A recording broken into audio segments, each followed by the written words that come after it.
Salut, salut! J'ai eu la chance de recevoir il y a quelques semaines de la part de Bruno Sroka la toute nouvelle Wing V4. Il a gardé tout ce qu'il y avait de bien sur la V3 et il a corrigé ce qu'il y avait à améliorer sur cette V4. Son objectif, avoir la meilleure wing du marché. C'est pourquoi dans cette vidéo, je te propose son unboxing, sa présentation détaillée, ses caractéristiques, mon test sur l'eau ainsi que mon avis et ma conclusion. C'est parti, générique. Alors, qu'est-ce qui change vis-à-vis de la V3? Déjà, l'envergure. Celle-ci fait 25 cm de moins sur toutes les tailles de la wing. On a donc une wing plus compacte. C'est super pratique pour ceux qui naviguent par exemple avec un petit mât pour éviter les touchettes ou par exemple dans les manœuvres quand tu fais un duck jibe. Évidemment, cela a un impact aussi sur la manœuvrabilité de la wing. Tu as donc une wing plus maniable qui sera plus facile à manipuler dans les manœuvres également. Ensuite, le bord d'attaque et la latte centrale sont plus fins. Alors attention, souvent quand on fait ça, on perd en rigidité, mais ici ce n'est pas du tout le cas. Du coup, on réduit la traînée et on gagne en accélération et en vitesse avec cette wing. Et enfin, tu as des poignées rigides, mais ça, on en parle un petit peu plus loin dans la vidéo. Allez, parlons sans plus attendre des caractéristiques de cette V4. La voile se décline de 2,8 m² jusqu'à 7 m² et tu as plein de tailles intermédiaires comme tu peux le voir. Concernant le prix, ça démarre à 720 € jusqu'à 980 €. On a donc même pour une 7 m², une wing à moins de 1000 €, ce qui est un très bon prix pour ce genre de produit haut de gamme. Tu n'as qu'un choix de couleurs, mais Bruno Sroka a mis des couleurs un petit peu plus flashy, comme tu peux le voir. Du coup, tu es plus visible sur l'eau, ça améliore un petit peu la sécurité et je trouve ça très bien. En plus, même en termes de look, je la trouve très bien aussi. Parlons du poids. Cette wing, en 6 m², pèse 3,4 kg. Pour te donner un ordre d'idée, la Duotone Unit, elle, fait 3 kg. Donc cela s'explique très facilement. Déjà, bon, tu as les poignées rigides, mais surtout, tu as des fenêtres en X-Ply. Mais ça, c'est pareil, on y revient un petit peu plus tard dans la description. Car oui, tu verras, les fenêtres, rien que les fenêtres, ça fait 400 grammes en plus sur une wing. Et enfin, cette wing est disponible sur le site Sroka, mais aussi chez tous les bons surf shops à côté de chez toi. Et tiens, toi derrière ton écran, pendant que j'ai toute ton attention, si tu veux m'encourager à faire toujours plus de vidéos, je t'invite à mettre un pouce vers le haut, c'est le bouton juste en dessous. En faisant ça, tu vas favoriser l'algorithme YouTube qui mettra plus facilement mes vidéos en avant et qui me permettra par la même occasion de te proposer encore plus de contenu. C'est gratuit, alors par avance, je te remercie. Concernant la fabrication et le shape, déjà, l'orientation et la répartition des panneaux a été optimisée pour mieux maintenir le creux et améliorer la stabilité du profil. La tension de chute a été imaginée pour une efficacité de pumping accrue et en particulier dans le vent léger. Et ça, j'adore, tu vas le voir tout à l'heure. Franchement, c'est vraiment assez incroyable dans le Lightwind, en tout cas avec cette 6 m². Elle est principalement fabriquée en triple ripstop canopy et le bord d'attaque est en Dacron 165 grammes par mètre carré. Et les fenêtres, je te l'ai dit, c'est du X-Ply. Alors bien évidemment, tu le vois, cette wing, elle n'est pas en Alula, elle n'est pas en Okipa, mais Bruno Sroka m'a dit, donc ça, je te lâche une info, qu'il y aurait peut-être bientôt une nouvelle version avec une nouvelle matière pour avoir une wing vraiment ultra légère. Mais ça, ce sera l'occasion d'en reparler dans un prochain test. Après, le fait que ce ne soit pas du Okipa ou du Alula, ça explique aussi le prix de cette wing à moins de 1000 € en tout cas pour la 7 m². Maintenant, unboxing. La voile est livrée dans un sac de transport avec de nouvelles couleurs.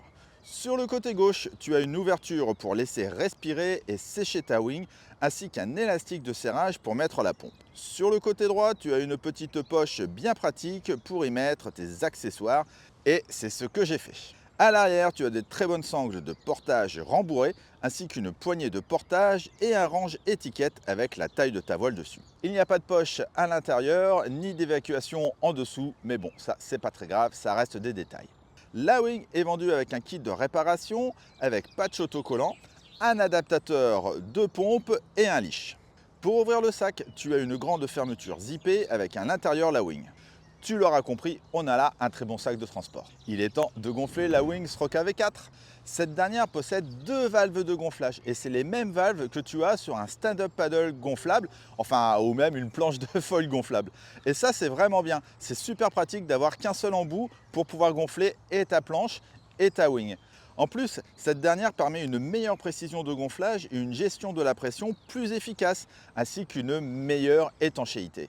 Alors n'oublie pas de mettre le bitonio jaune du milieu en position haute et pas en position basse pour gonfler. Alors pour la gonfler, on commence toujours par gonfler le bord d'attaque et ensuite la latte centrale. Après, tu mets l'adaptateur sur ta pompe de wing et tu peux commencer à gonfler jusqu'à 7 PSI pour cette 6 mètres carrés. Petite astuce, avant de gonfler complètement ta wing, n'hésite pas à la tapoter en même temps que tu commences à la gonfler. Donc tu gonfles un peu, tu tapotes, tout ça parce que surtout quand elle est neuve, c'est pour bien pouvoir mettre le boudin à l'intérieur et pour éviter qu'il y ait des pincements et des risques d'explosion de ta wing. Une fois à la bonne pression, il ne reste plus qu'à enlever l'embout de la pompe, fermer le petit capuchon et mettre ton leash. Le leash justement, bon, c'est un leash classique, j'ai pas grand chose à dire en particulier là-dessus. Il fait le job qu'on lui demande tout simplement. Et il s'attache sur la petite cordelette au niveau du bord d'attaque comme la majorité des wings. Maintenant, regardons plus en détail cette wing Sroka V4. Je commence par la grosse poignée de Freefly. Elle est de taille standard et possède de gros renforts tout autour. Juste au-dessus, tu as l'attache de leash qu'on a vu tout à l'heure avec également un petit renfort. Parlons des renforts justement. Tu en as sur les oreilles et sur les coutures des différentes sections de segments du bord d'attaque. À l'arrière, tu as 3 lattes de chaque côté qui sont très bien optimisées et qui ont un renfort supplémentaire. Le but, tendre encore plus ta wing et surtout éviter l'effet de claquement dans le vent fort ou dans les rafales. Tu as également 8 grandes fenêtres très bien placées en X-Ply comme je te l'ai dit tout à l'heure. Elles sont rigides et ne se déforment pas par temps froid ou par temps chaud. Je crois que c'est la première fois que je navigue avec une wing qui a les fenêtres exactement bien placées là où il faut. Sincèrement, on était pas mal de copains à naviguer ensemble et c'était un vrai bonheur de pouvoir, en même temps que je naviguais, regarder à travers la fenêtre et les voir passer. Donc tu l'as compris, elles sont très bien placées. C'est un vrai plus au niveau sécurité. Par contre, bah voilà, c'est vrai, ça rajoute du poids. C'est 400 grammes en plus sur la wing. Mais bon, on ne peut pas tout avoir entre la sécurité et la visibilité. Je continue sur les poignées. Tu en as 2 grandes de 40 cm. Elles sont situées sur la latte centrale avec un beau gros renfort tout autour. La poignée de devant est désaxée pour avoir plus de contrôle par exemple en surf ou quand tu la manipules. Pour plus de confort, elles sont recouvertes d'une matière très douce et elles sont rondes et pas ovales. Ça c'est un tout petit peu dommage, j'avoue que je me suis habitué à avoir des poignées ovales et pouvoir les tenir à bout de doigts. Donc voilà, ça fera partie je pense des axes d'amélioration de cette wing. Par contre, elles sont vraiment très bien disposées sur la latte centrale, ni trop à l'avant, ni trop à l'arrière. Concernant les renforts, tu en as des gros à la base et surtout tu as des petites chaussettes en néoprène pour absorber les chocs avec ta planche ou autre. J'adore ça et cette petite option devrait être sur toutes les wings avec les poignets. Maintenant, bien évidemment, tu veux savoir ce que j'en pense. Pour rappel, j'ai fait 1m80 pour 80 kg. Et oui, j'ai pris un peu de poids, c'est l'hiver, mais bon, j'espère les reperdre très bientôt. Pour ce test, j'ai navigué donc avec la 6 mètres carrés et avec mon foil Sroka HA 1350 et le nouveau mât HA Carbone avec sa vidéo qui va sortir aussi dans quelques semaines. Pour commencer au pumping, tu as une voile hyper tendue et j'adore ça. C'est vraiment l'inverse de certaines voiles molles sans être aussi rigide qu'une Délab par exemple. En plage basse, tu décolles très vite car la voile est puissante. Pour te donner un ordre d'idée, j'ai navigué par 8-9 nœuds et j'étais presque le seul au début à naviguer avec cette 6 mètres carrés avec le mât HA et mon foil 1350.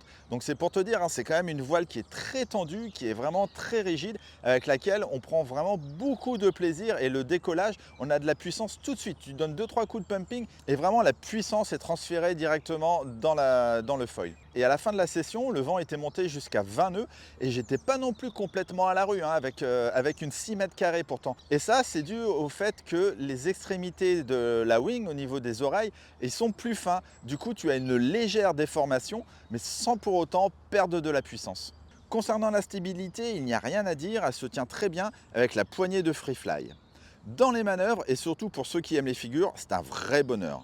En tout cas, la wing est vraiment très facile à prendre en main et on est tout de suite à l'aise avec quand on vole. Sincèrement, elle se manie tellement bien que tout est facile au niveau des manœuvres. Tu verras si tu as l'occasion de la tester. La répartition de la puissance en fait une aile hyper stable et ça c'est grâce aussi aux nouvelles coutures tout en conservant de la grande portance. Les poignées rigides, hein, bien évidemment, cela t'apporte une réactivité directe, une connexion directe avec la wing. Et pareil, maintenant que je navigue quasiment que avec des wings qui ont des poignées rigides, je ne peux plus passer aux poignées souples, hein. Ça c'est pareil, une fois que tu l'as testé, c'est foutu, tu ne peux pas faire machine arrière. Alors si je devais faire quelques remarques, bien évidemment, je te l'ai dit tout à l'heure, les poignées, elles sont hyper agréables, hein. La matière qui est dessus est vraiment super douce. Par contre, c'est des poignées rondes. J'aimerais bien des poignées ovales pour la prochaine fois. Ça, c'est un petit confort supplémentaire de mon point de vue. Après, je trouve le poids légèrement au-dessus de mes autres wings en 6 mètres carrés. Mais je le redis, c'est à cause des fenêtres en X-Ply qui rajoutent 400 grammes.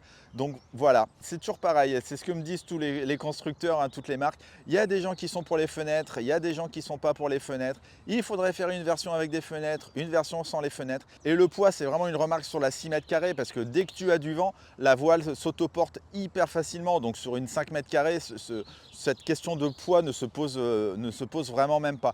Là, je le redis, le poids c'était juste quand il n'y avait pas de vent et que j'attendais que la rafale arrive, je la trouvais un petit peu lourde.